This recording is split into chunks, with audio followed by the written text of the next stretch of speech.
네, 다 같이 묵상 기도하심으로 수요 예배를 시작하도록 하겠습니다.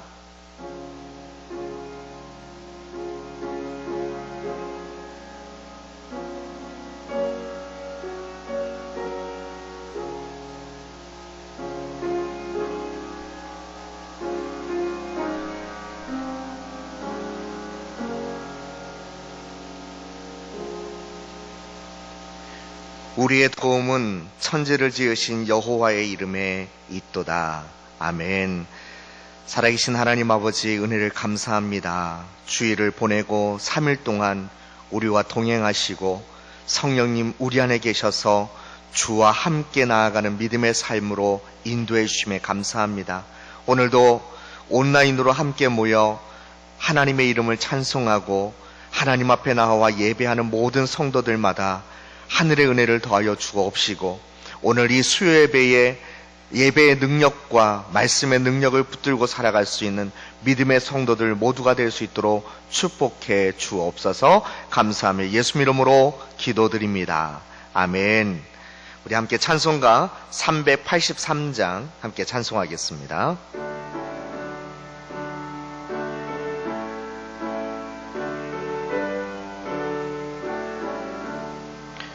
눈을 들어 산을 보니 도움 어디서 오나, 천지 지은 주 하나님 나를 도와주시네.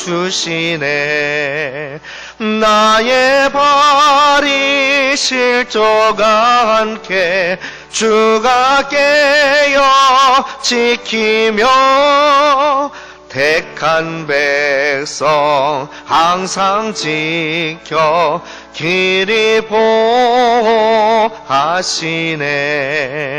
도우시는 하나님이 내게 그늘 되시니, 낮의 해와 밤의 달이 너를 상치 않겠네. 내게 화를 주지 않고 오늘 보호하시며, 너의 줄이 지금부터 영영 인도하시리. 아멘. 이 시간 함께 나눌 하나님의 말씀은 누가복음 4장 22절 말씀을 보도록 하겠습니다. 누가복음 4장 22절, 신약성경으로는 94페이지에 있습니다. 누가복음 4장 22절 말씀을 찾으신 줄 알고 우리 다 같이 함께 한 목소리로 오늘 말씀을 읽도록 하겠습니다. 같이 읽겠습니다. 시작. 그들이 다 그를 증언하고 그 입으로 나오는 바 은혜로운 말을 놀랍게 여겨 이르되, 이 사람이 요셉의 아들이 아니냐. 아멘. 잠깐 기도하겠습니다. 살아계신 하나님 아버지, 오늘 이 수요일 날 온라인으로 하나님 앞에 예배하는 가운데 이곳에 성도들이 예배하는 곳곳 가정마다 성령님 임하여 주옵시고, 말씀이 우리를 다시 깨우며 말씀이 우리를 다시 인도하여 주시는 은혜로운 강가로 인도해 주옵소서. 말씀을 전하는 자, 말씀을 받는 모든 성도들이 주의 은혜를 누릴 수 있는 은혜의 시간 될 수 있도록 함께해 주옵소서. 감사하며 예수 이름으로 기도드립니다. 아멘. 온라인으로 예배하시는 우리 성도님들 각 가정마다 하나님의 귀한 은혜와 축복이 넘쳐나기를 간절히 소망합니다. 그리고 오늘 수요일 날에도 귀한 은혜의 예배 함께 나눴으면 좋겠습니다. 저는 정말 부러운 사람이 있습니다. 그게 누구냐 하면요, 처음 만난 사람과 잘 어울릴 줄 아는 사람이 참 부럽습니다. 우리 성도님들 가운데서도 혹시 그런 타고난 재능이 있으신 분들도 계실지도 모릅니다. 제가 고등학생 때나 아니면 갓 졸업하고서 이 젊은이들 사역을 할 때 정말 부러웠던 친구들이 바로 그런 친구들이었습니다. 누구 앞에서든 참 인도를 잘하는 거예요. 그리고 누구 앞에서든 참 이야기도 잘 나누는 그런 사람들이 있습니다. 별로 낯가림 없이 처음 만난 사람일지라도 오래 만난 사람처럼 대해주고 또 그렇게 대하는 모습을 보면 야, 저런 사람들이 정말 대단하다 이런 생각이 참 많이 들더라고요. 제가 설교를 하든 아니면 특별한 일로 어디를 가잖아요. 그럼 제일 힘든 시간이 뭔지 아십니까? 거기 관계자들과 앉아서 이야기를 나누어야 하고 교제를 해야 되는데 거기에 온 신경을 쓸 때가 제일 힘들 때가 있습니다. 제가 대전에 내려오기 전에 한 3년 정도 용인의 태성고라고 하는 태성고등학교라고 하는 이 용인에서 좀 꽤 큰 고등학교가 있는데요. 전교 학생이 한 1200명 정도 될까요? 그 학생들이 전부 모여서 예배하는 그 채플실에서 전교 학생들 설교를 좀 해달라는 부탁을 받아갔고요. 그 처음 설교하러 갔을 때였었습니다. 제가 그날 정말 힘들었던 시간은 설교하는 시간이 아니었습니다. 어떤 시간이 힘들었냐면요. 태성고등학교에 교장 선생님을 만나 뵙고 인사하는 자리였습니다. 여러분, 교장 선생님이랑 교장 선생님실에서 있으면 어떨 것 같습니까? 제가 다시 고등학생으로 돌아간 듯한 느낌이 들더라고요. 뭔 잘못을 해서 교장실에 붙들려온 거 이건 아니었었지만 정말 온 신경이 교장 선생님이랑 무슨 이야기를 나눠야 될지 이런 것들로 막 신경이 쓰이는 것이었습니다. 저에겐 이렇게 처음 만난 분들하고 대화를 해나가는 거, 온 신경을 써야 되는 거 정말 어렵긴 어려웠어요. 그래도 이게 해나가야 되는 거잖아요. 왜죠? 그래야 좋은 교제를 나눌 수 있고 하니까요. 이젠 그렇게 노력해야 되는 게 익숙해진 것 같습니다. 왜인지 아세요? 만약에 하나님이 사람이 혼자 살아가도록 지으셨다면 우리가 함께 만나야 할 그런 공동체, 함께 사역을 감당하는 이런 교회가 필요 없었을지도 모릅니다. 그런데 하나님께서는 우리를 이렇게 교회라고 하는 공동체에서 함께 신앙생활을 할 수 있도록 하신 이 한 가지 사실만 보더라도요, 혹여나 내 성격이 혼자 있는 게 편하고 좋을 수 있을지 모르는 그런 분들도 있겠지만, 요즘은 코로나19로 당장 같이들 함께 모여서 모임도 갖고 함께 모여 예배하는 게 좀 어렵지만, 이렇게 사람들과 어울리는 게 내 성향하고 좀 다를 수 있는 사람들도 있겠지만요, 지금 이 시간 예배하신 우리 성도님들 모두는요, 대전 서문교회라고 하는, 아니 좀 더 넓혀서는 하나님이 이 온 땅에 세우신 교회라고 하는 이 공동체 안에, 이 교회 안에 속해 계시기 때문에 그 안에서 누군가를 알아가야 하고 그 알아가는 수고를 기꺼이 감당할 수 있어야 한다는 것입니다. 전에 한번 여러분들이 가졌던 모임들 한번 생각해 보십시오. 교회에서건 우리 젊은 친구들은 학교에서건 정말 끼리끼리의 모임들이 많지 않았습니까? 성향이 비슷한 사람들끼리 아니면 친한 친구들끼리 친해질 수밖에 없겠지만, 하나님께서 그래도 이 교회라고 하는 공동체 안에서 만나게 하신 사람들이라고 생각하시면서요, 더 많은 사람들을 알아갈 수 있도록 노력하는 거, 이것도 중요하다는 사실입니다. 그러기에 코로나19 바이러스로 서로 대면을 갖는 게 힘든 지금 시대지만 더 많이들 전화로든 아니면 카톡으로든 아니면 영상통화로든 우리 성도님들 서로서로의 좀 좋은 교제들은 끊어지지 않았으면 좋겠습니다. 예전에 새가족부를 담당하시던 어떤 목사님의 이야기인데요, 어떤 성도님은 이 교회에 처음 와서는 등록하고는 뭐라고 말씀하시는지 아세요? 저한텐 관심 갖지 말아주세요. 저한텐 관심 갖지 말아주세요. 이거예요. 관심 좀 갖지 않아주셨으면 좋겠어요. 전화도 하지 마시고 내가 알아서 숨어 있다가 예배만 드리고 사라질 테니까 아는 척도 하지 말아달라고, 그렇게 해주셨으면 좋겠다고 이렇게 말씀하시는 분들도 계시더라고요. 그런데 얼마 안 가서 그 성도님이 교회를 떠나요. 그래서 찾아가서는 만나갖고 이야기를 나눠보면 뭔지 아세요? 아유, 대체 왜 떠나세요? 아니, 왜 안 나오세요? 아무도 저에게 관심을 안 가져서 떠난대요. 이게 뭔 소리입니까? 네. 그 목사님 말, 제가 너무 순진해서 그런 건가요? 하시는 거예요. 그래서 깨달은 게 있으시대요. 사람들이 나에게 관심을 갖지 말아주세요 라는 뜻은 무슨 의미냐? 저 좀 관심 좀 가져주세요. 그런데 전 마음 열기 되게 힘들어 하거든요. 그래서 전 관계에 상처가 참 많은 사람이거든요. 그러니 저를 좀 잘 대해주세요. 사실 이런 의미라는 걸 뼈저리게 배우셨다는 말씀을 들은 적이 있었습니다. 혹시 우리 성도님들 중에는 그런 분들은 계시지 않나요? 혹시 그런 분들에게 부탁드립니다. 조금만 마음을 열어주시면 되는데 여러분들이 마음을 열지 않으시면요, 이 교회 안에서건 아니면 다른 공동체에서건 모든 일들이 다 이상하고 어색해지실 거예요. 그러나 내가 조금 마음을 더 열면, 내가 서로를 사랑 안에서 좀 더 이해하면서 그런 마음의 문들을 더 열면 어느덧 여러분들이 계신 그 공동체, 여러분이 함께하는 그 모임들 안에선 내 것과 같은 그런 평안함을 경험하실 수 있을 겁니다.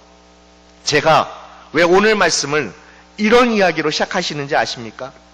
우리가 신앙생활을 하면서 가장 등한히 여길 수 있는 것이 바로 이것이기 때문에 그렇습니다. 우리가 서로를 믿음의 동역자들로 서로 알아가고 서로 이해해 가는 데에 어쩔 때는 참 게을리할 때가 많은 것 같습니다. 우리가 교회를 다니고 신앙생활을 한다고 이야기하고 있지만 그것처럼 어쩌면 하나님을 알아가는 것에도, 예수님을 알아가는 것에도 요즘 여러분 게을러지지 않으셨나요? 아니, 정말 문제는 예수님을 제대로 모르면서도 안다라고 착각하는 것일 수도 있습니다. 이를테면 이런 겁니다. 우리 성도님들 예전에 부모님들 한번 생각해 보셨으면 좋겠습니다. 우리 연로하신 성도님들은 정말 오래전의 일일 수 있겠지만 우리 젊은 성도님들은 그래도 얼마 전에 우리 부모님과의 그런 관계를 한번 생각해 보셨으면 좋겠어요. 여러분의 부모님들은 자녀인 여러분들을 잘 아셨다고 생각을 하시나요? 사실 우리가 젊었을 땐 우리 부모님이 저희들을 대할 땐 잘 모르셨다고 생각하지 않으셨습니까? 그런데 부모님들은 여러분들을 잘 안다고 착각들을 참 많이 하셨어요. 왜요? 내가 키웠기 때문이죠. 부모님이 키웠기 때문에. 저희 집 첫째가 벌써 이 군대에 들어가서 국방의 임무를 감당하고 있다는 게 너무 신기하고요. 너무 감사하기도 한데요. 제가 그 첫째를 몇 년간 길렀는가 세어보니까 거의 한 21년 정도 되는 것 같더라고요. 근데 애기였을 때는 어떻게 했나요? 뭐 똥기저귀 가는 거 뭐 많이 갈아준 건 아니지만 가끔씩 갈아주고 또 맘바도 좀 가끔씩 타주고 뭘 좋아하는지 많이 보기도 했고 뭘 싫어하는지도 많이 보았잖아요. 그래서 아빠인 저는 무슨 생각을 갖냐? 내가 그 정도로 키웠으면, 함께 했으면 내가 그래도 어느 정도 잘 안다라고 착각할 때가 있다는 겁니다. 전에 용인에서 저희 큰아들을 담당하던 고등부 목사님이 저에게 물어보시는 거예요. 혹시 목사님 집에 그 큰아들 꿈이 언제 하세요? 라고요.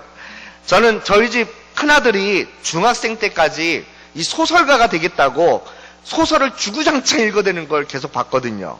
그래서 소설가일 거려? 라고 했더니 막 입에 불을 품듯이 아니에요! 막 이러는 겁니다. 고등학생으로 올라와서 얘가 가수가 되고 싶다고 막 노래를 많이 불러댄다는 겁니다. 그래서 저도 아빠지만 우리 애에 대해서 나도 틀릴 수도 있구나. 저도 아빠랍시고 우리 애들은 내가 잘한다고 생각했는데 그런 착각도 할 수 있겠구나. 이런 생각을 하고 그냥 넘어갔던 적이 있었습니다. 그런데 이 세상의 모든 부모님들도 이런 식으로 착각하는 경우가 많죠. 내가 우리 애를 낳아서 애를 길렀으니까 부모인 내가 우리 애만큼은 잘한다고 생각하는 겁니다. 그게 착각인 것이라는 겁니다. 고등학교만 되어도요, 고등학생만 되어도요, 요즘은 아이들이 3개국어를 잘합니다. 이 3개국어가 뭔지 아세요? 집에서 쓰는 언어, 학교에서 친구들과 쓰는 언어, 그리고 교회에서 쓰는 언어. 이것이 다 다르다는 겁니다. 그것만 다를 뿐만 아닙니다. 행동, 표현, 심지어 성격까지도 자유자재로 바꿔가면서 집에서는 착한 아이, 착한 척, 교회에서는 거룩한 척, 신천한 척 하면서 학교에 가서는 세상에 나아가서는 세상 아이들과 똑같이 잘 나가는, 잘 노는 척, 힘센 척, 이렇게 살아가는 친구들이요, 얼마나 많은지 모릅니다. 정말 무섭습니다. 이렇게 무서운 아이들의 최고치가 어쩌면 중학교 2학년 애들인 것 같습니다. 얘네들은 세상에 감당기 어려운 애들이거든요. 얘네들 잘못 건드리면 큰일 납니다. 제가 중고등학생들 수련회를 많이 경험했잖아요. 근데 그런 데 가면 이 애가 자세가 삐뚤어져 있잖아요. 그럼 거의 물어보면 거의 100%, 백발백중 거의 중2인 아이들이 많습니다. 중1 애들은요, 모르니까 긴장해요. 여기 와서 뭘 해야 될지 막 긴장하고 있고요. 고3은요, 그래도 자신의 삶에 뭔가 중요한 기로에 서 있으니까 더더욱 하나님의 말씀을 막 집중하면서 막 은혜 받으려고 하는데, 이 고등학생만 되어도 뭐 사춘기 좀 끝날 때쯤 되니까 그러지 않고 최소한 예의는 지키는데, 중2는요, 장난 아닙니다. 그런데 우리가 착각하는 게 뭔지 아세요? 내가 키운 애니까 우리 애만큼은 잘한다고. 걔네들 땐 나도 겪어봤다고, 나도 그 시절 똑같이 겪어봤다고 하면서 걔네들 내가 잘한다고 말이죠. 말들 합니다. 우리 청년들 같으면 내가 이미 그 시기를 지나온 지 얼마 안 돼서 나는 잘한다고, 나는 부모니까 잘한다고 착각들을 하고 있다는 것입니다. 우리가 신앙생활 하면서 하나님을 잘 알고 있다? 내가 교회를 잘 다니고 있으니까, 내가 모태신앙이니까, 내가 그래도 신앙생활 한 지 20년, 30년, 40년 되었으니까, 그렇게 교회를 다녔으니까 내가 하나님만큼은, 내가 예수님만큼은 누구보다도 잘한다고 생각하는 것 자체가 아주 심각한 착각에 빠져 있다는 것입니다. 마치 오늘 본문 말씀에 나온 예수님의 고향에 살고 있었던 사람들과 마찬가지일지도 모릅니다. 예수님의 고향 땅인 나사렛에 가셔서 말씀을 전하시게 되었습니다. 그런데 이 고향 사람들이 어떻게 예수님을 대한 줄 아세요? 예수는 그저 우리 동네 요셉의 아들 아니야? 그 코 올리기 때서부터 봤던 애가 뭘 할 줄 안다고, 이런 식으로 예수님을 한낱 그 동네에서 자란 아이 요셉의 아들로 잘 안다고 착각들을 하고 있었던 겁니다. 그런데 그 사람들이 정말 잘한다고 착각한 것이 맞았나요? 그 잘한다고 한 것이 맞았나요? 아니죠. 예수님을 몰라도 한참 몰랐던 것입니다. 사랑하는 성도 여러분, 우리 성도님들은 예수님을 제대로 알고 계시나요? 물론 교회를 다니면서 신앙생활을 시작한 지 얼마 안 되신 분들은 아직도 이 성경 속의 예수님을 성인 군자 중에 한 분으로 존경하면서 교회를 다니고 계신 분도 있을지 모릅니다. 아니요, 이건요 교회를 몇 년간 다녔는가의 문제가 아닙니다. 여러분이 예수님을 믿음의 주로, 구원의 주로, 주님으로 만나느냐 그렇지 못하느냐의 그 차이일 수도 있는 것입니다. 사도 바울도 이렇게 고백한 적이 있었습니다. 고린도후서 5장 16절 말씀의 하반절의 말씀을 보면 이렇게 말씀이 되는데 한번 보여주시겠습니까? 비록 우리가 그리스도도 육신을 따라 알았으나 이제부터는 그같이 알지 아니하노라 라고 말이죠. 사도 바울조차도 이렇게 이야기한 겁니다.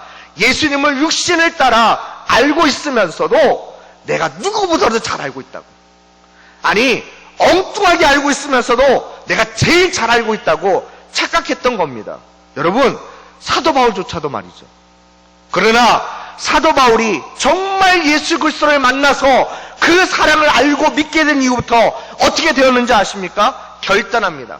이제부터는 그렇게 알지 않고 제대로 알게 되었다고. 여러분은 예수님의 사랑을 제대로 알고 계신가요? 십자가에서 나 대신, 여러분 대신 죽으셨던 예수님의 사랑을 제대로 알고 계신가요? 꼭 십자가 이야기만 하면 이렇게 생각하는 분들도 계실 겁니다. 나 다 알고 있다고. 예수님이 왜 왔는지 알고, 예수님이 왜 십자가 지시는지 난 안다고. 난 다 아니까 그 십자가 이야기 말고 좀 더 재밌는 이야기, 좀 더 유익한 이야기들로 가득 찬 그런 설교 좀 해달라고. 그래요. 다들 아시는 분들 많으실 겁니다. 근데 예수님을 그냥 아는 것과 예수님을 제대로 아는 것은 분명히 다른 것입니다. 여러분이 예수님을 제대로 아신다면, 여러분이 예수님을 제대로 믿고 계신다면 여러분 자신이 이렇게 변할 겁니다. 내 자신, 내 자신의 명예, 내 자신의 자존심을 위해서 살아가지 않고요, 오직 예수 그리스도 그분을 위해서 살게 되어 있습니다. 왠지 아세요? 십자가 그 사랑이 너무나 감사해서 나를 사랑해 주신 그분을 너무너무 사랑하게 되어서 여러분의 인생이 그렇게 변하게 된다는 것입니다. 이게 진정한 믿음의 변화요, 복음의 변화인 것입니다. 전에 3년 동안 이 강릉에 팀을 꾸려서 전도를 하러 간 적이 있었습니다.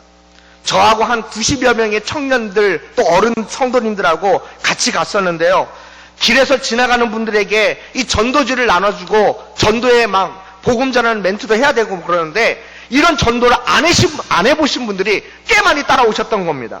그러니까 너무 힘들어 하시는 거예요. 특히 불교 다닌다고 휙 탭에서 막 그냥 지나가는 분들에겐 대체 어떻게 해야 되냐고 이렇게 많이들 물어보시더라고요. 그래서 그런 분들에겐 두 가지로 선포하시라고 했습니다. 불교에 다니셔도 꼭 예수님 믿으셔야 돼요. 왜냐? 예수님만이 하나님께로 갈 수 있는 유일한 길이시기 때문에, 진리이고 생명이시기 때문에 그렇다고 이렇게 말씀하시라고. 또 한 가지는 내가 정말 예수님 믿으니 너무 좋다고, 내가 정말 예수님 만나고 믿으니 너무 행복하다고. 여러분, 이 정도의 은혜는 있어야 되는 거 아니겠습니까? 예수님을 제대로 알고 예수님을 제대로 믿으면 내가 정말 예수님을 너무나 좋다라고 말해줄 수 있는, 그렇게 보여줄 수 있는 그 삶이 있어야 되는 것 아니겠습니까? 사랑하는 성도 여러분, 저는 우리 성도님들이 예수님을 제대로 알아가시는 날마다의 믿음의 삶들이 있으시기를 간절히 축원드립니다. 저는 우리 성도님들이 예수님을 제대로 믿으셔서 날마다 예수 그리스도를 닮아가는 믿음의 성도님들 되시길 간절히 축원드립니다. 우리 모두는요, 지금 코로나19 바이러스로 신앙의 위기가 찾아온 시대를 걷고 있습니다. 영적으로 너무나 게을러지기 쉽습니다. 교회가 공동체를 이뤄서 함께 사역하고 땀 흘리고 함께 하나님의 은혜를 나누는 이런 기쁨들을 갖기 힘든 그런 위기를 겪고 있다는 것입니다. 그러나 이 위기를 오히려 우리 신앙의 기회로 만들어 가시는 성도님 되셨으면 합니다. 예수님 제대로 더 알기 위해, 하나님 말씀을 더 가까이 하기 위해서 우리 삶 속에서, 여러분 가정에서 좀 몸부림 좀 쳐보셨으면 좋겠어요. 우리가 이제는 매일마다 새벽 5시에 이 유튜브 방송을 시작하잖아요. 그러니까 각 가정에서도 좀 새벽에 말씀도 듣고 말씀도 좀 읽으시고요, 모여서 기도하는 게 좀 힘이 나서 좋았었지만, 이제는 혼자만의 그런 묵상과 그런 기도 시간에 하나님의 잔잔하시면서도 강력한 임재를 여러분의 삶에서도 경험하셨으면 좋겠습니다. 그냥 예수님에 대해서 잘 안다고 착각만 하며 산 세대가 아니라, 예수님을 제대로 알고 있기에, 예수님을 제대로 믿고 있기에, 오직 주님 위해서, 오직 그 복음 위해서 살아갈 줄 아는 믿음의 성도님들 다 되시기를 간절히 축원드리겠습니다. 기도하겠습니다. 살아계신 하나님 아버지, 주의 말씀을 오늘 함께 나누면서 예수님의 고향 땅의 사람들은 한낱 예수님을 요셉의 아들이라고만 생각하면서 그의 복음의 말씀을, 그의 은혜의 말씀을 받아들이지 못했습니다. 우리도 10년, 20년, 30년, 40년 신앙생활하고 교회 다니면서 예수님 나는 잘 알아라고 생각하지만, 정작 이 코로나 시대에 우리가 얼마나 예수님과의 깊은 교제를 나누고 우리가 얼마나 예수님의 은혜를 누리면서 살아가고 있는지를 다시 한번 점검하게 하여 주옵소서. 그리고 우리가 예수님을 제대로 안다는 건 지금 말씀을 통해, 지금 기도를 통해 하나님의 은혜를 풍성하게 누려나갈 줄 아는 믿음의 성도가 되어야 된다는 것을 깨닫고, 오늘부터라도 하나님 앞에서 하나님 말씀을 붙들고 살아가는, 기도하면서 은혜를 누리며 살아가는 믿음의 성도들이 다 되게 하여 주옵소서. 감사하며 예수 이름으로 기도드립니다. 아멘. 우리 찬송가 380장 함께 찬송하겠습니다.